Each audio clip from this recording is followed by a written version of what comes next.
Motion displayed on the screen that the minutes of the City Planning, Economic Development and Environment Committee meeting held on the 4th of September be confirmed. Do I have a mover for that motion? Councillor Bradley. Do I have a seconder? Councillor Murphy. All those in favour? That's been carried unanimously. Thank you. Okay. Declarations of conflicts of interest. I now refer to declaration of conflict of interest. Do any councillors wish to declare a conflict of interest with regard to today's agenda? Being none.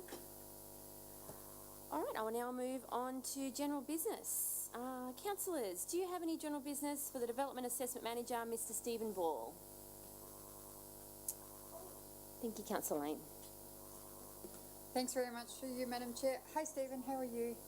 That's good. Stephen, we have had a conversation this week between different officers around the future of the city's burial sites. And one of those, as you know, is of great interest to the Logan Moss down on Barden Road. Oh, it's probably 3rd Avenue, actually. They're looking for a space to actually create a burial site for the Islamic community. And I know that in the past they've come forward with a number of properties and the DA branch assesses them and says yes or no to them.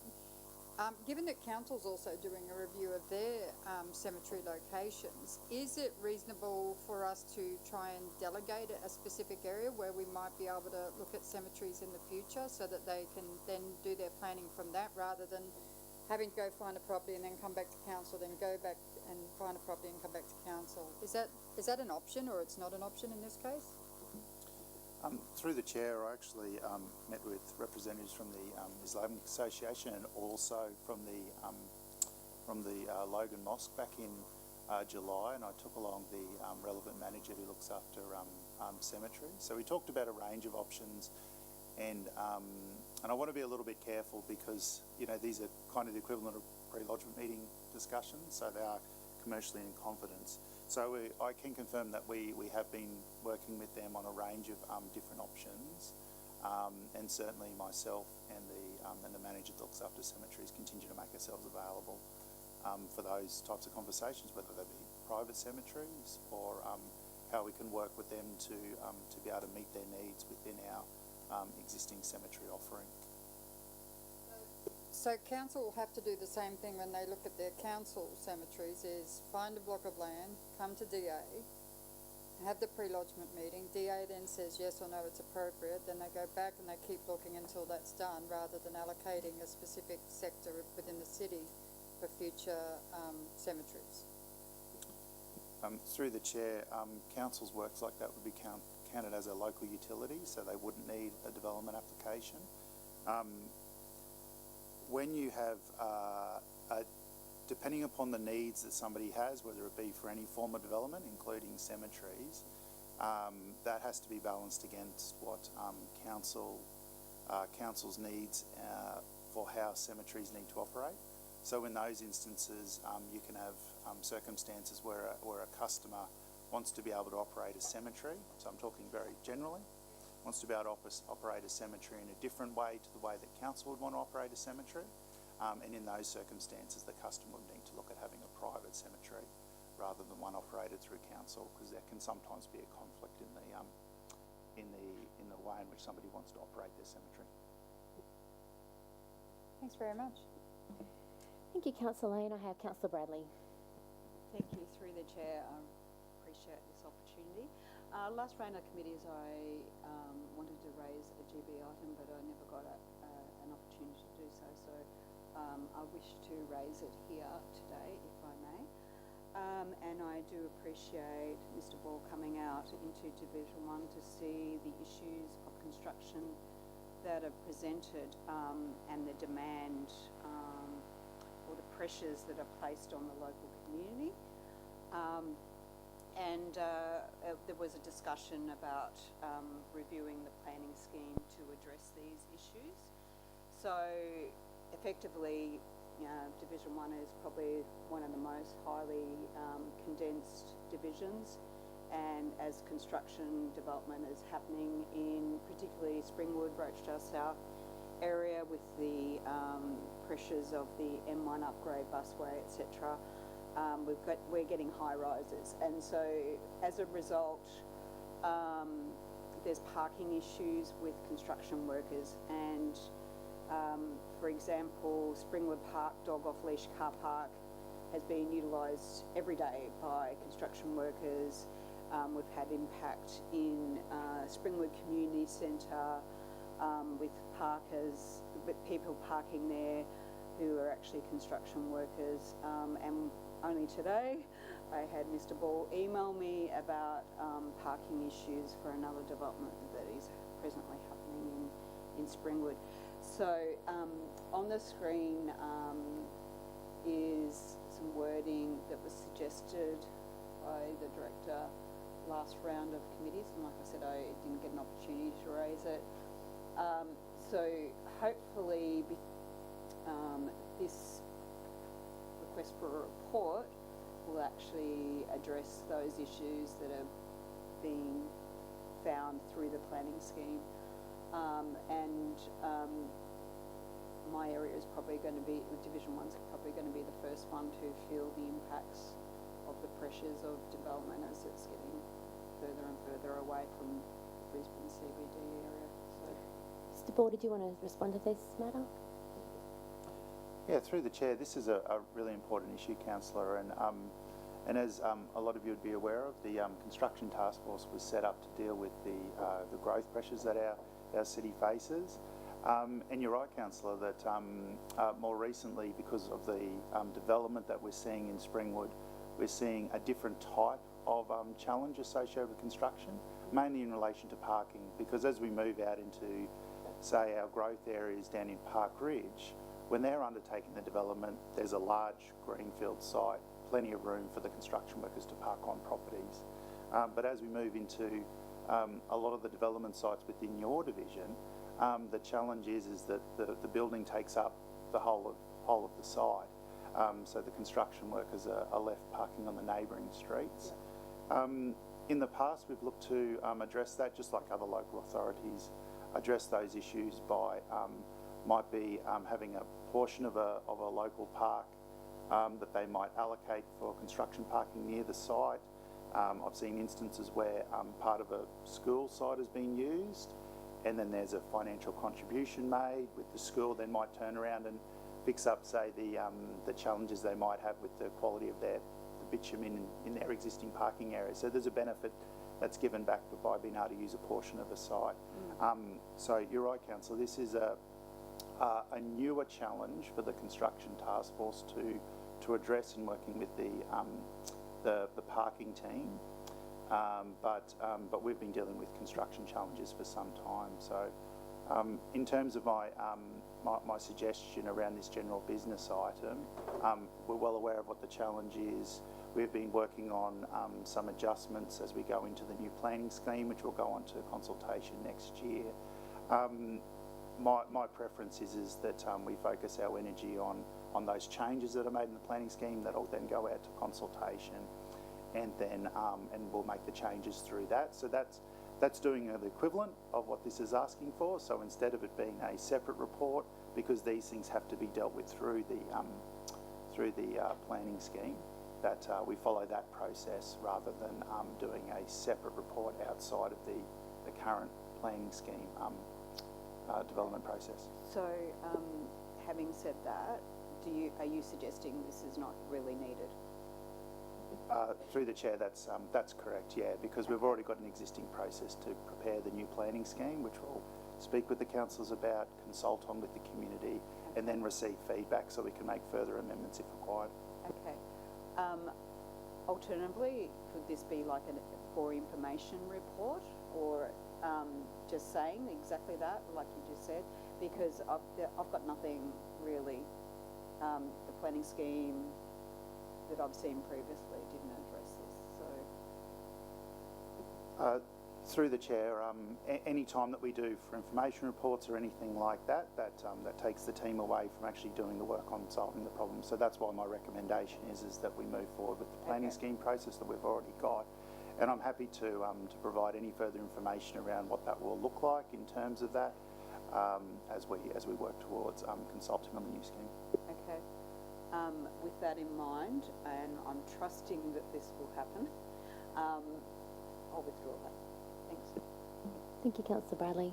No further comment? I had Councillor Bannon and then Councillor Lane. Thank you. Well, thank you, Madam Chair. It's already been answered. Yeah, okay. Mr. Ball said exactly what I was thinking. Thank you. Councillor Lane. Thanks. So this look at the construction workers and that opportunity to provide parking for them in public land. Would that capture state government developments? So where the state is building?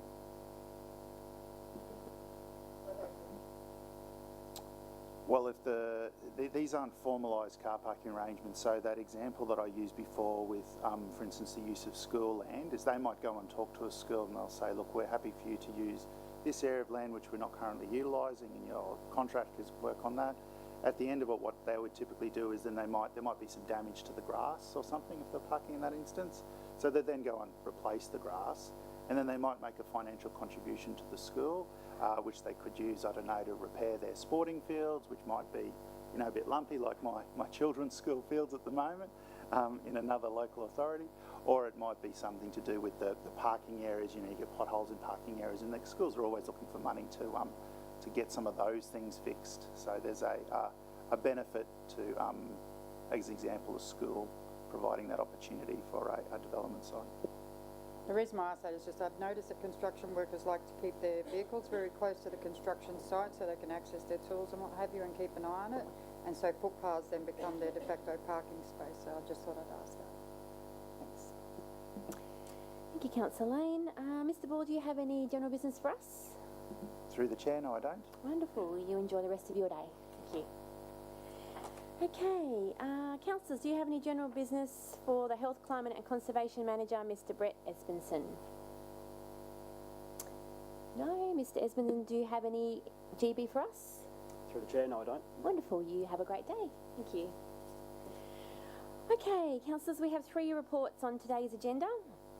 Item 6.1, Logan Central Civic and Community Precinct Plan 2024 is a public report, and I will now refer to the Economic Development and City Planning Manager, Mr. David Radich, to please speak to the report. Through the chair, good morning, councillors. This is a procedural matter where we're amending a recommendation to allow the document to be public, the Civic Precinct Plan. The reason why it was confidential in the first instance was it referenced the site of the new Olympic venue. That was confidential at the time. That is now public information, so we would like to be able to release this document, particularly to the state government who are interested in understanding what the future plans for the precinct are. Happy to take any questions. Do we have any questions? No? Wonderful. I believe we have a motion on the screen. Do I have a mover for that motion? Deputy Mayor Bannon, do I have a seconder? Councillor Fraser, all those in favour? It's been passed unanimously. How do you vote, Councillor Bradley? Against. Against. Thank you.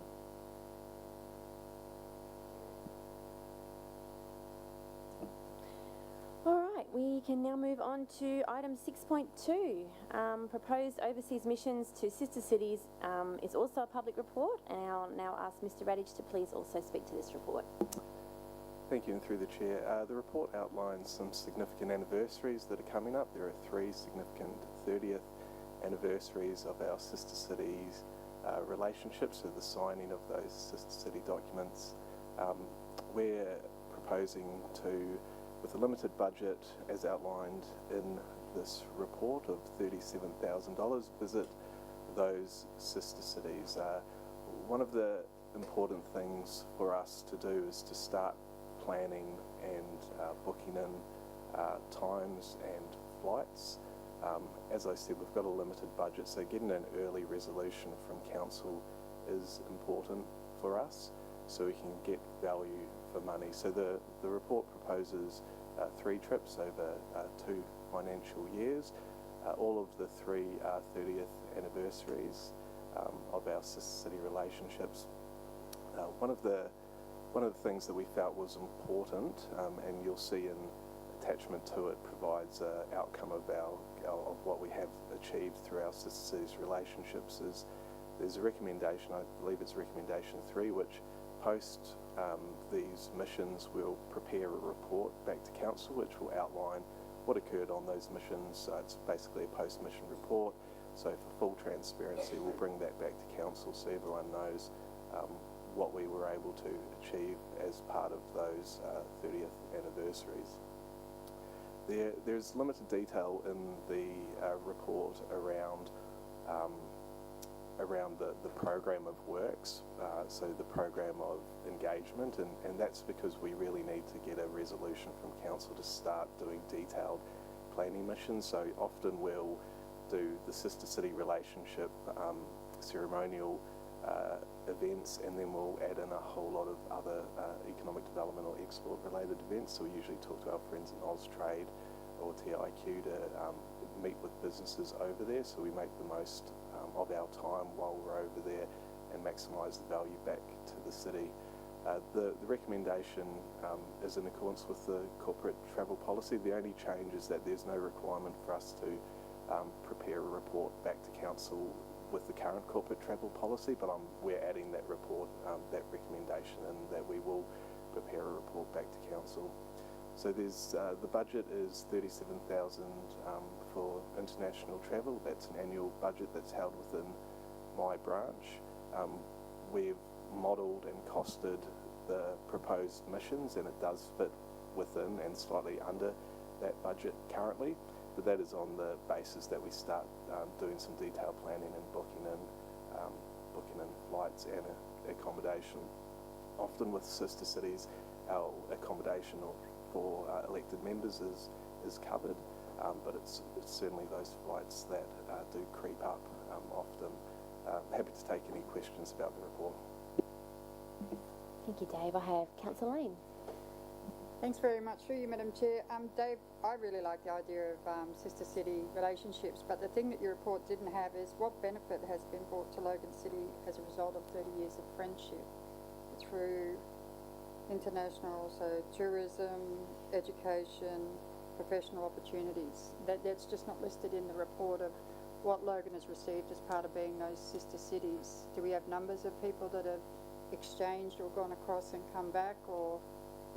So through the chair, the purpose of attachment 2 was to outline some of those benefits that we have received.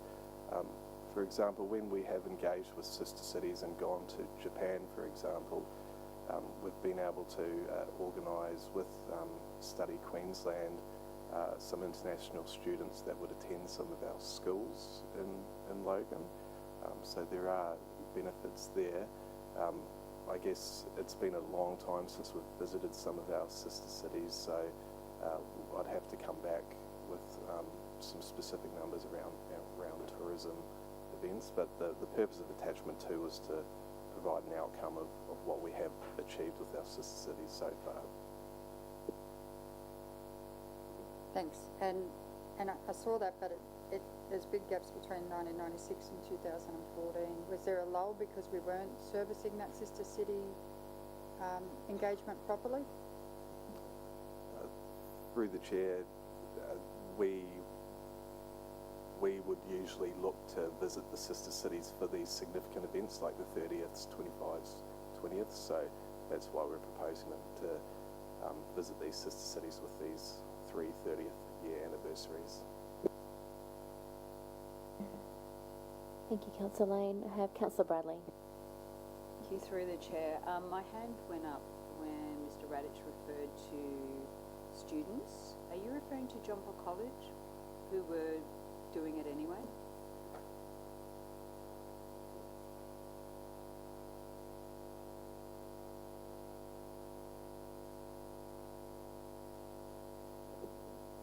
Through the chair, so yes, they were a beneficiary of it, but what we have done is when we've been overseas, we have a perspective of education of schools in Logan, which we share with our sister cities, so it covers all schools in Logan.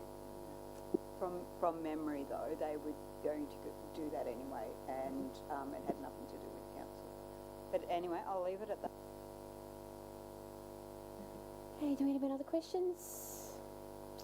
Okay, councillors, we have a motion on the board. Full motion there. Do I have a mover? Deputy Mayor Bannon, do I have a seconder? Councillor St Ledger, all those in favour? Okay, and that has been passed with the exception of Councillor Bradley and Councillor Lane. How do you vote? Against. Councillor Lane? I'll abstain, thank you. Thank you, councillors. Okay, moving on.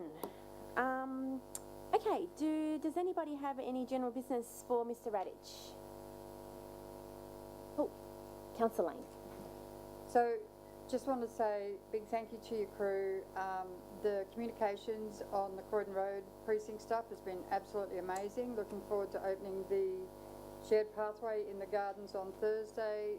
Smashed it out of the park. Love their work. That's it. That's all I got to say. Thank you. Thank you. Thank you, Councillor Lane. Mr. Radich, do you have any GB for us? Through the chair, yes, I do. As you'll all be aware, the state government went into caretakers mode on Tuesday. One of the pieces of one of the things that we had with the state government at that time before they went into caretakers mode was the temporary local planning instrument, so the flood review 2.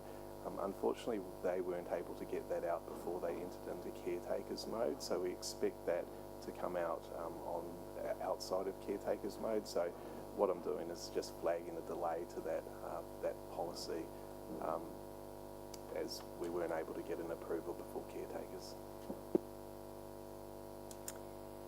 Great, thank you, Dave. You have a wonderful day. Thanks.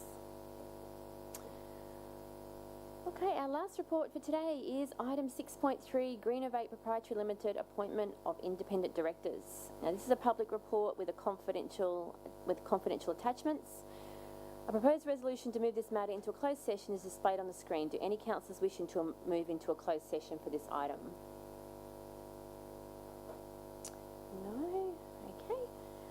I will now then ask the Waste and Resource Recovery Manager, Mr. Michael Asnakar, to please speak to the report, reminding him we're not in a closed session. Thank you.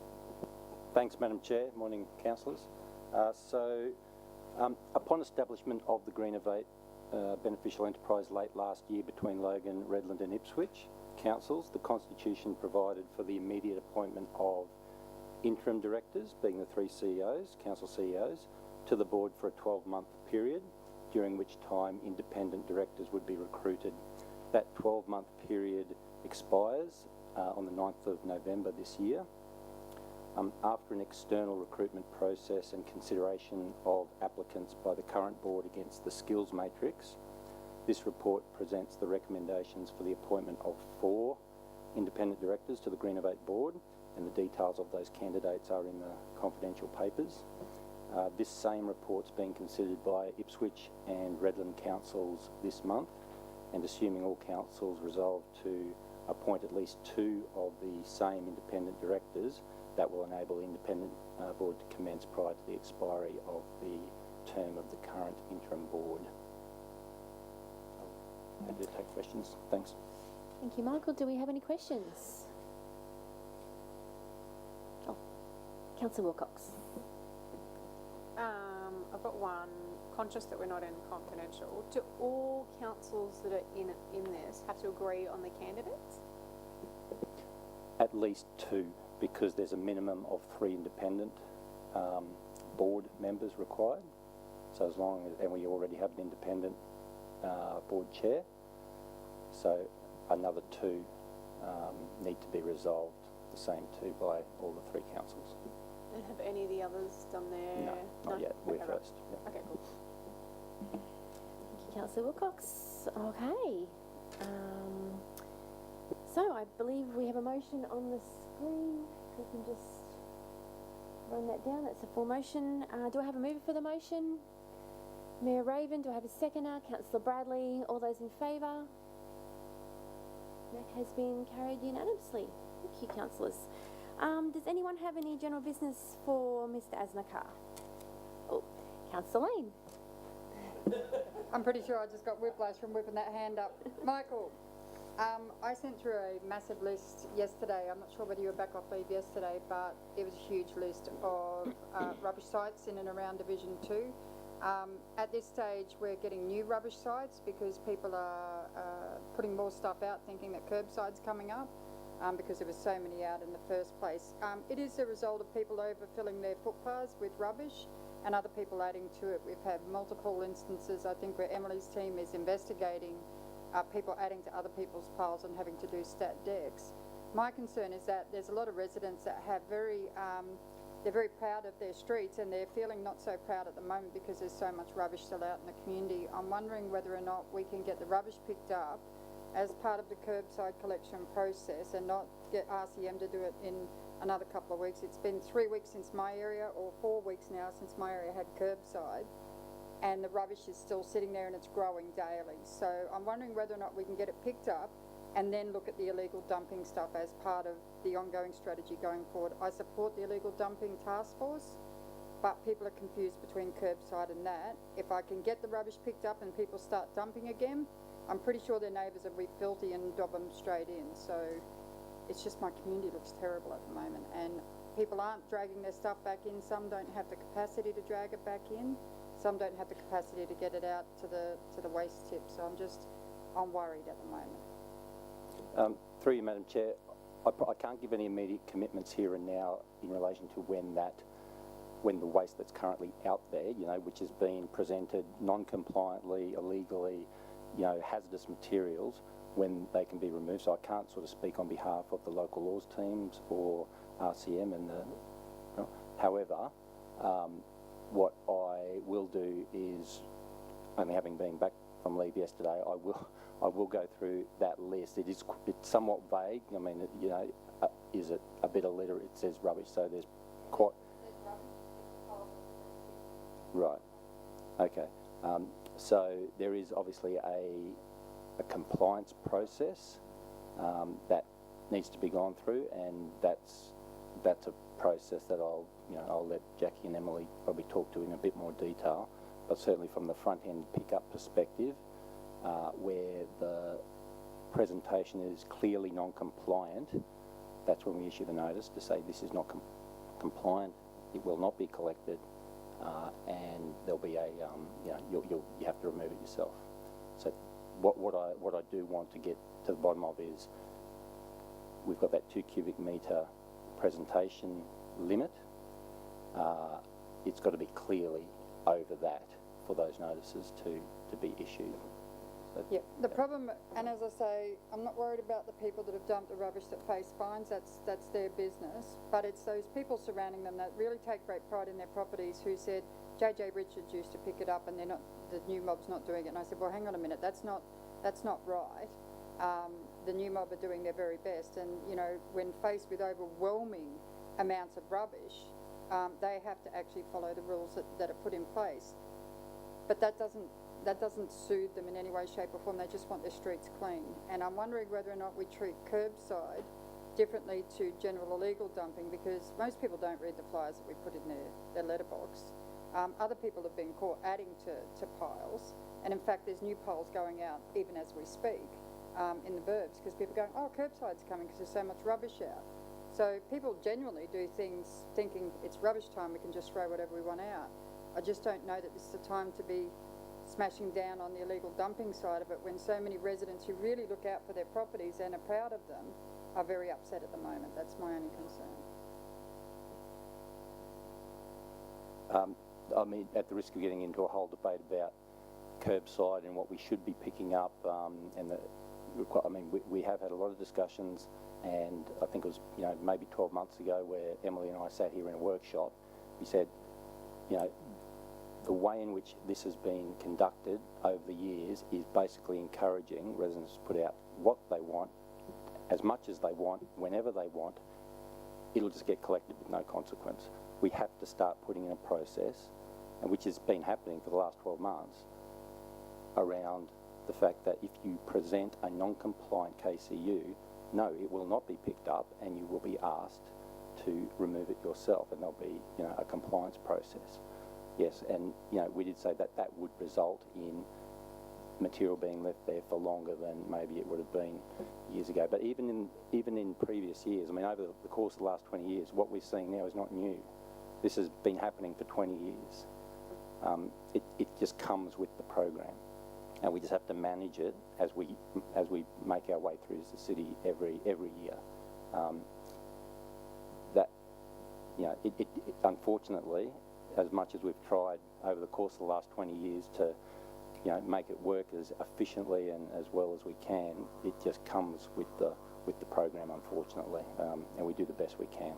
And I understand that. My heart, honestly, it breaks every time I see the mess on the footpath, and I understand the guys picking up that rubbish. There's only so much their backs can lift. I get all of that. I understand it. It's just, I feel for the people that genuinely do the right thing and are basically seeing such massive amounts of visual pollution in their community. So, yeah, I get it. And I do support the illegal dumping task force. It's just curbside has really thrown me for a loop this time. 185 outstanding jobs in my division and counting. It's not a good look for me and for the community, I suppose. It's not about council, it's about the community. Thank you, Councillor Lane. I have Mayor Raven and then Councillor Bradley. Thank you, Madam Chair. Through you, welcome back, Michael. Right in time for the KCU madness. Favourite subject. Yeah. I understand the increased desire for compliance. Completely get that. And to try and educate people through compliance to only put out the right amount of waste. Understand that as well.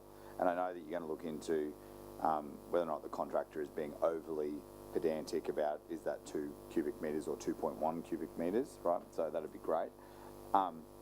Once someone's put out too much waste, and CSAC's really quick, the illegal dumping task force gets out there quite quickly, assesses it, takes photos and wraps it in the tape. And I know Emily's up the back, so complimenting her team.